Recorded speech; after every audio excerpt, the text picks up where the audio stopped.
Bapa di dalam sorga, dalam nama Tuhan Yesus, terima kasih. Engkau Allah yang baik, Engkau Allah yang luar biasa dalam hidup kami. Di dalam nama Tuhan Yesus Kristus, Tuhan dan Juru Selamat kami yang hidup. Terima kasih kalau sampai hari ini kami ada, sebagaimana kami ada hari ini, itu semua karena anugerah Tuhan, melayakan kami bisa beribadah pada pagi hari ini.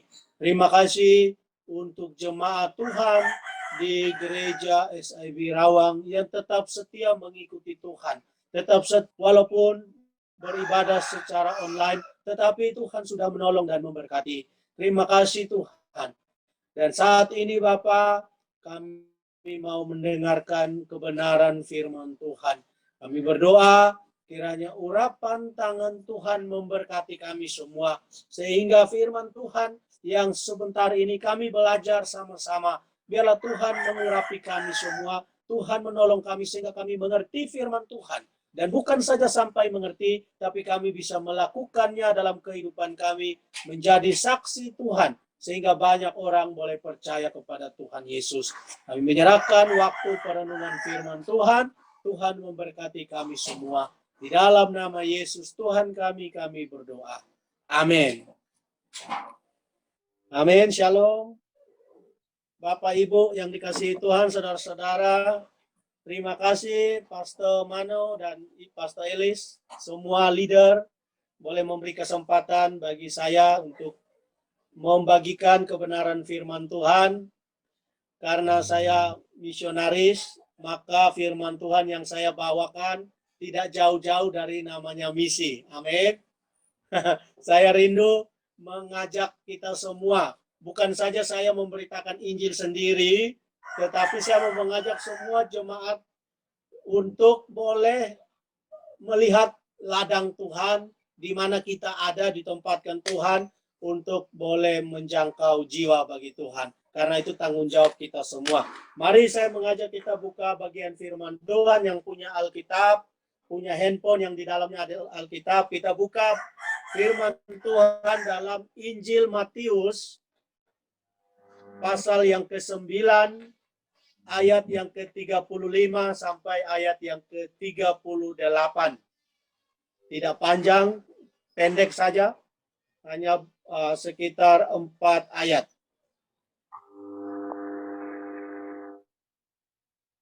Injil Matius pasalnya yang ke-9 ayat 35 sampai ayat yang ke-38. Saya baca bagi kita semua. Belas kasihan Yesus terhadap orang banyak.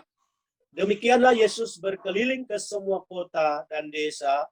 Ia mengajar dalam rumah-rumah ibadat dan memberitakan Injil kerajaan sorga serta melenyapkan segala penyakit dan kelemahan.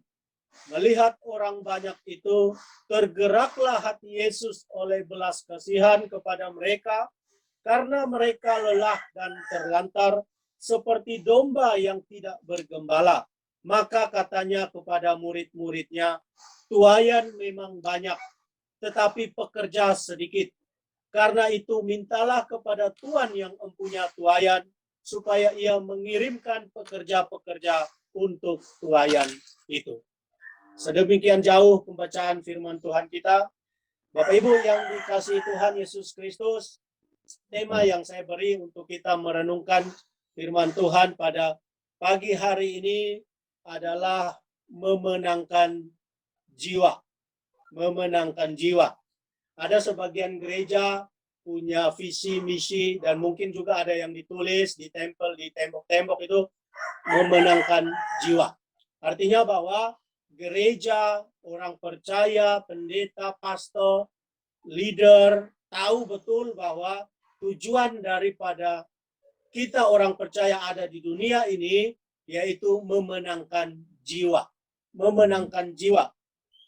Maka Bapak Ibu saudara-saudara dikasihi Tuhan, mengapa kita harus memberitakan Injil?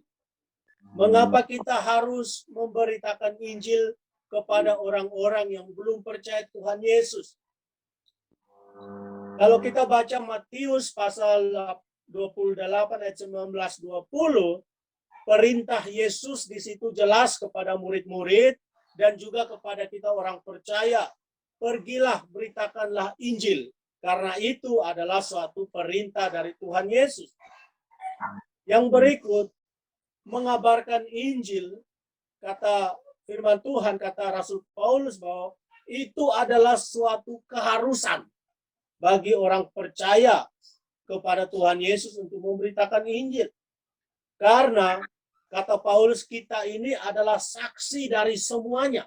Saksi dari apa? Saksi dari kedatangan Yesus. Saksi dari pelayanan Yesus. Saksi dari penyaliban Yesus. Saksi dari kematian Yesus. Dan saksi dari kebangkitan Yesus. Dan murid-murid saat mereka melihat, menyaksikan, merasakan semua itu, Yesus katakan saat Yesus naik ke surga, pergilah jadi saksi akan semua itu. Maka kita pun tahu dan kita melihat, mengetahui itu dari Alkitab, bahwa Yesus datang ke dunia supaya banyak orang yang berdosa boleh diselamatkan. Kita tahu itu, maka kita harus pergi untuk memberitakan Injil. Nah, mengabarkan Injil, saudara-saudara, adalah upaya yang harus dikerjakan sungguh-sungguh supaya orang mendengar itu dapat bertobat dan menyerahkan diri kepada Kristus itu sendiri. Di tetangga kiri kanan kita, di negara kita, dimanapun kita berada, mungkin keluarga kita yang belum percaya Tuhan Yesus, kalau kita mati saat ini, kita pasti masuk surga. Pasti, amin. Karena kita percaya Tuhan Yesus. Tapi bagaimana dengan orang yang belum percaya kepada Tuhan Yesus? Kemanakah saat mereka mati nanti? So pasti mereka akan pergi ke neraka. Tapi bagaimana Bapak Ibu? Kalau kita memberitahu orang, memberitakan Injil, banyak saja alasan yang disampaikan. Saya ada catat ini, ada sekitar 7 alasan.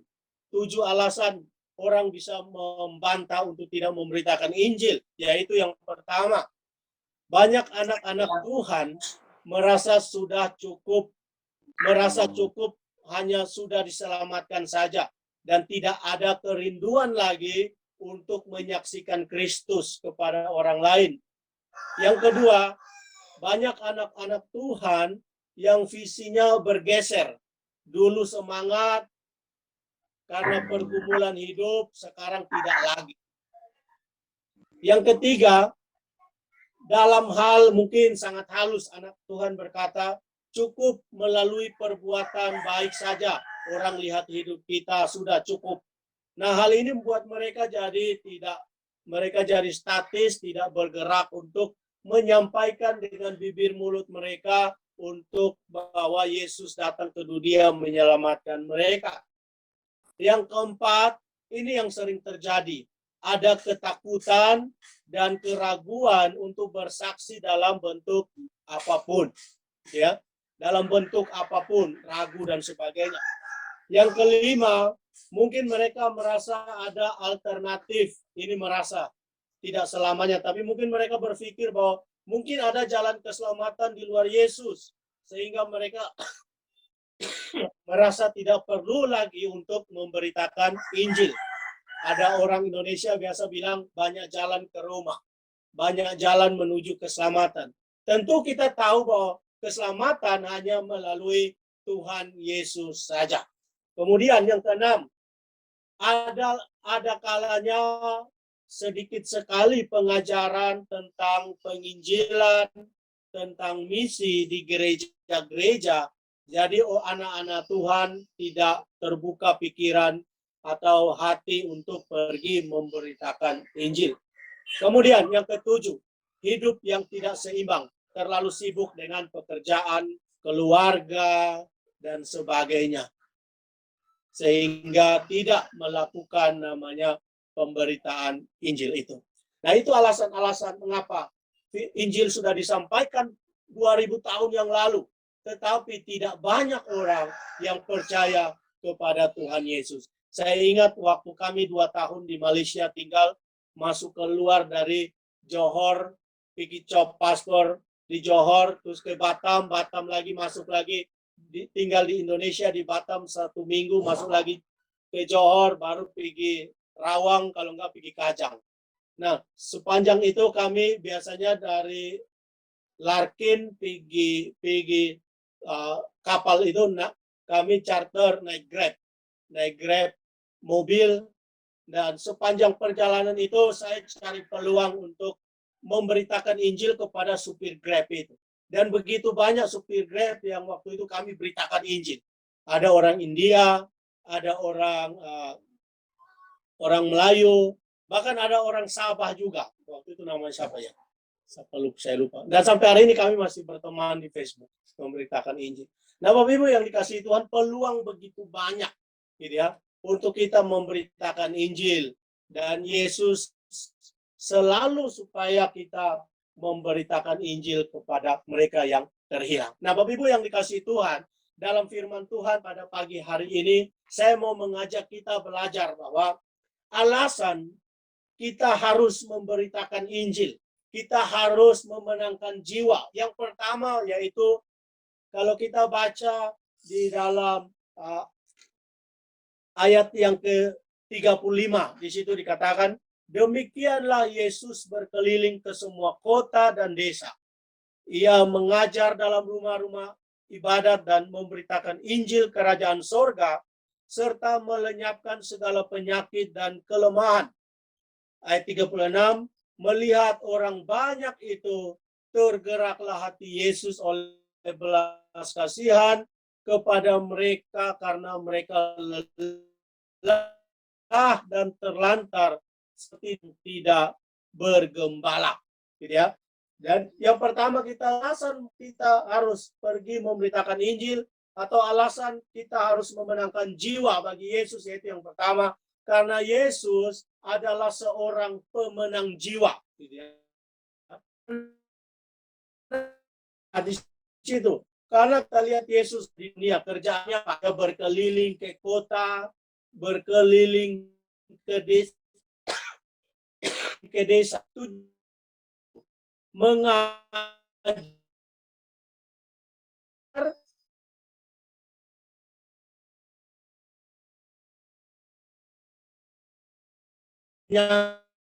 yang dia. Yesus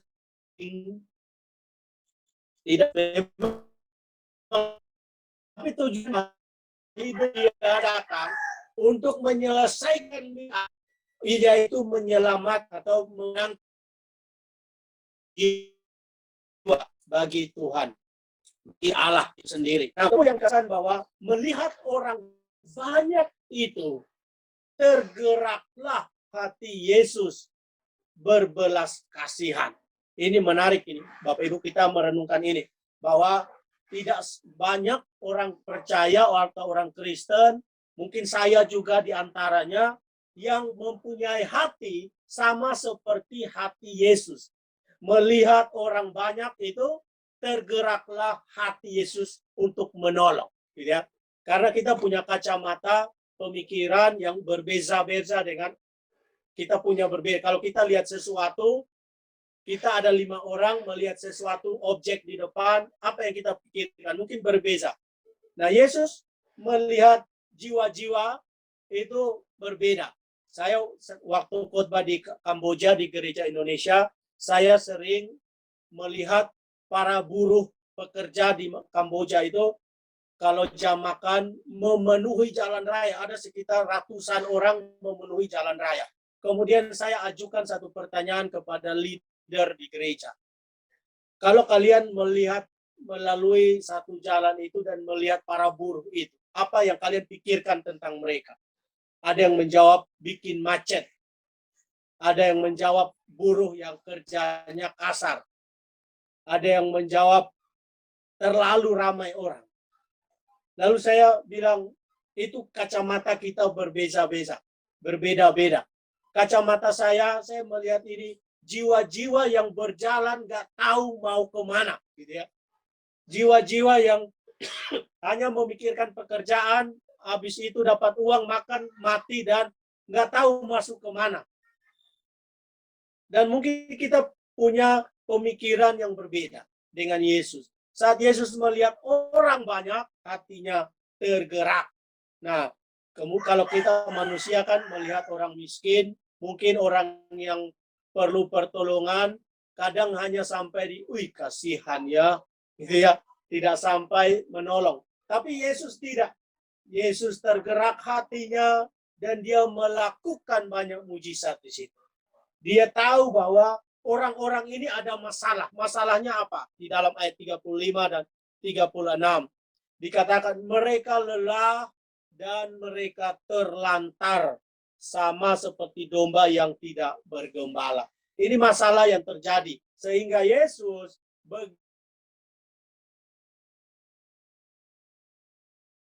kita di Kamboja, di Rawang tentunya, di KL, mungkin kita lihat banyak orang asing, banyak orang yang mungkin kita sendiri bisa menilai mereka. Mereka ini orang yang lelah hati, terlantar secara jiwa. Kalau mereka mati, entah pasti mereka masuk neraka. Nah, kalau kita melihat mereka, apa yang kita lakukan? Seharusnya kita punya hati seperti hati Yesus. Hati yang memenangkan jiwa. Ya. Hati yang rindu, tergerak, berbelas kasihan kepada mereka. Kalau kita berbelas kasihan berarti kita pergi menolong mereka. Kita memberitakan Injil kepada mereka. Kita mengajak mereka. Saya pernah di Kajang, di terminal itu, saya pergi beritakan Injil waktu itu dan saya ketemu uncle orang India dan saya beritakan Injil kepada dia. Saya bilang, uncle, saya punya cerita menarik. Ada seorang yang kalau kita percaya dia, kita mati, kita masuk surga. Uncle itu bilang, siapa dia? Saya bilang, namanya Yesus. Lalu uncle itu bilang saya, Yesus itu orang mana? Dia begitu, Yesus itu orang mana? Lalu saya ketawa dan saya melanjutkan, saya cerita. Tapi dia tidak, uncle itu tidak mau terima Tuhan Yesus. Dia bilang dia sudah punya agama yang sanggup menyelamatkan dia. Sebenarnya banyak peluang kalau kita melihat. Kita bisa bersama-sama orang yang belum kenal Tuhan. Pasti ada jalan untuk kita bisa memberitakan Injil seperti Yesus itu. Saya percaya bahwa hati Yesus itu adalah hati kita semua. Tuhan taruh mereka jiwa-jiwa itu untuk kita menangkan dan mereka boleh dibawa kepada Tuhan Yesus. Di Kamboja, tadi Pastor Elis bilang di Laos, saya di Kamboja. Kamboja ini banyak orang yang belum percaya Tuhan Yesus. 95% itu orang Buddhis yang tidak tahu nanti kemana. Kami bersyukur bisa melayani mereka dan doakan supaya banyak orang boleh terima Yesus dan percaya kepada Tuhan Yesus. Nah, Bapak Ibu yang dikasihi Tuhan, hati Yesus mengorbankan diri, mengorbankan segalanya untuk orang yang dia mau jangkau itu.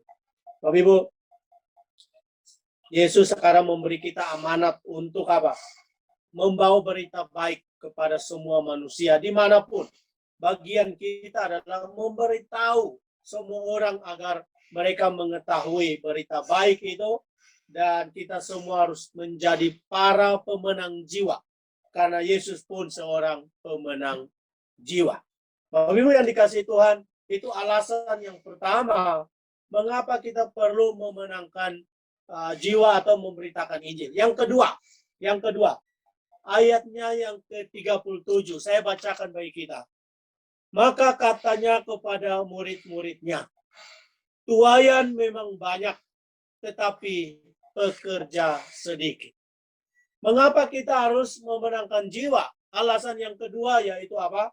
Karena tuaian begitu banyak, kata firman Tuhan. Tuaian itu adalah jiwa-jiwa.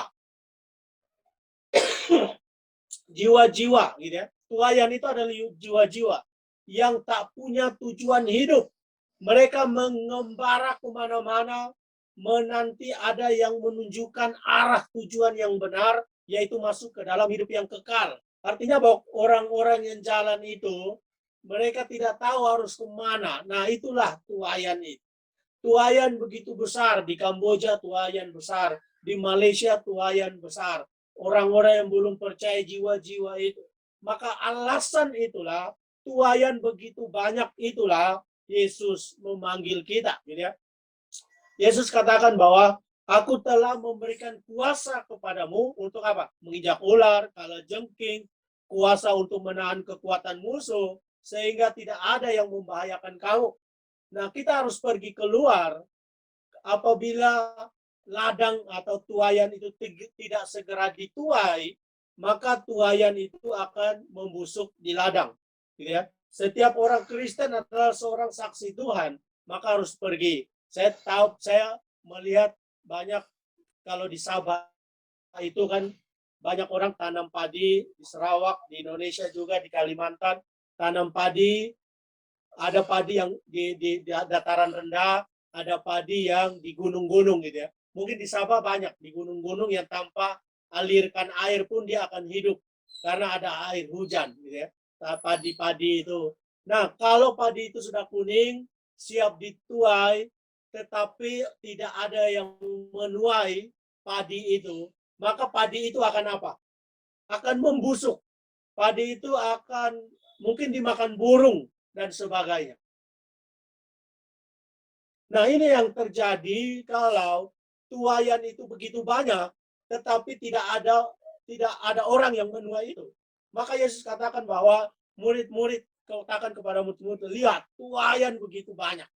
Artinya bahwa ladang pelayanan itu terbuka lebar untuk siapa saja yang mau terjun. Mungkin kita tidak bisa pergi ke suatu negara, tapi kita bisa berdoa, gitu ya. Kita berdoa untuk mereka yang belum percaya Tuhan Yesus. Mungkin di sekitar kita ada orang yang belum percaya, kita bisa menyampaikan bahwa Yesus datang menyelamatkan hidup mereka.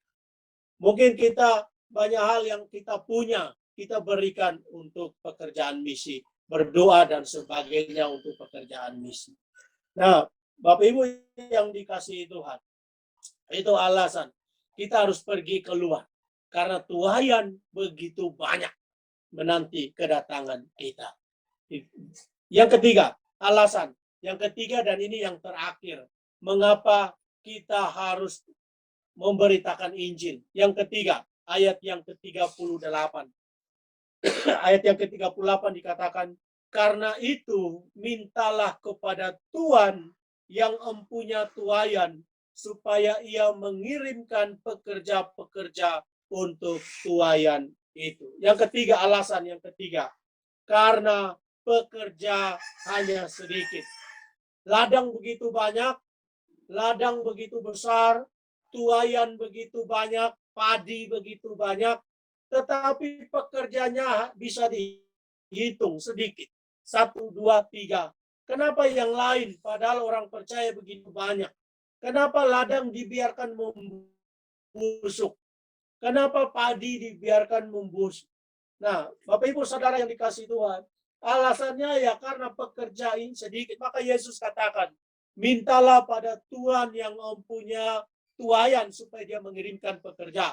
Mintalah kepada Yesus yang mempunyai jiwa-jiwa itu supaya dia mengirimkan rekan sekerja. Maka saya melihat ladang misi begitu besar, banyak orang yang belum percaya Tuhan, dan saya bersyukur Tuhan boleh menggerakkan atau memberi saya kesempatan berkhotbah di gereja ini. Tujuannya supaya saya minta kepada Tuhan dan meminta kepada gereja SIB Rawa mengirimkan pekerja-pekerja, mengirimkan teman-teman untuk melihat ladang yang besar ini. Kita garap bersama-sama. Ada yang bisa mencangkul, ada yang bisa menoreh, ada yang bisa sebagainya. Kita bersama-sama supaya ladang itu cepat dikerjakan. Karena kalau tidak, tuayan itu akan membusuk. Kalau tidak, tuayan itu akan dimakan hal-hal yang tidak baik. Maka kita harus bekerja sama. Mintalah gitu ya. Yang harus dilakukan kata Tuhan, minta kepada Tuhan yang mempunyai tuayan. Bagaimana caranya? Kita berdoa. Berdoa untuk para pekerja lintas budaya atau misionari. Kita berdoa untuk ladang yang dituai oleh pekerja lintas budaya di luar negeri, di Malaysia, dimanapun kita berdoa. Kita berdoa kepada Kita berdoa untuk orang-orang yang lelah secara jasmani, seperti yang Yesus katakan, jasmani dan rohani.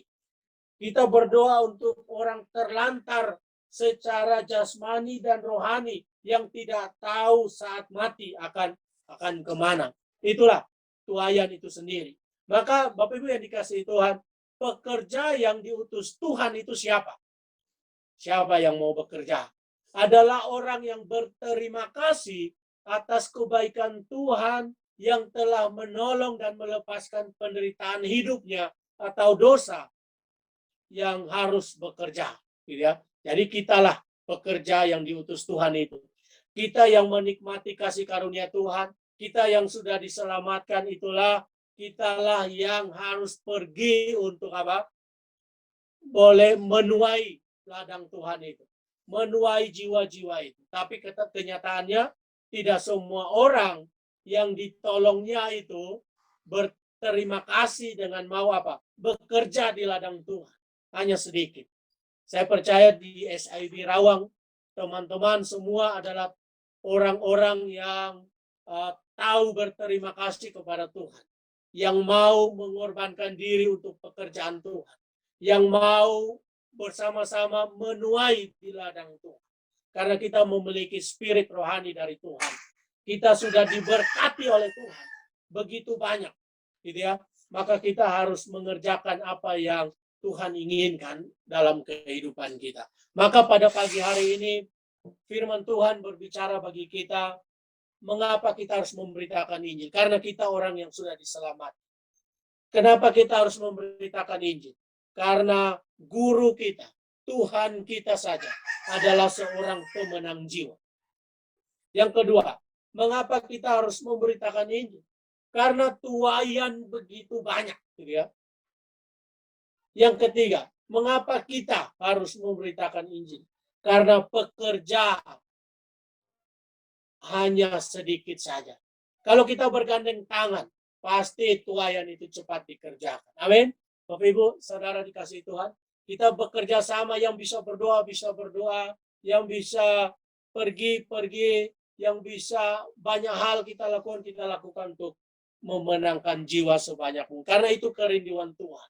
Kita diberkati untuk menjadi berkat bagi segala bangsa yang belum percaya kepada Tuhan. Biarlah firman Tuhan pagi hari ini memberkati kita semua. Saya minta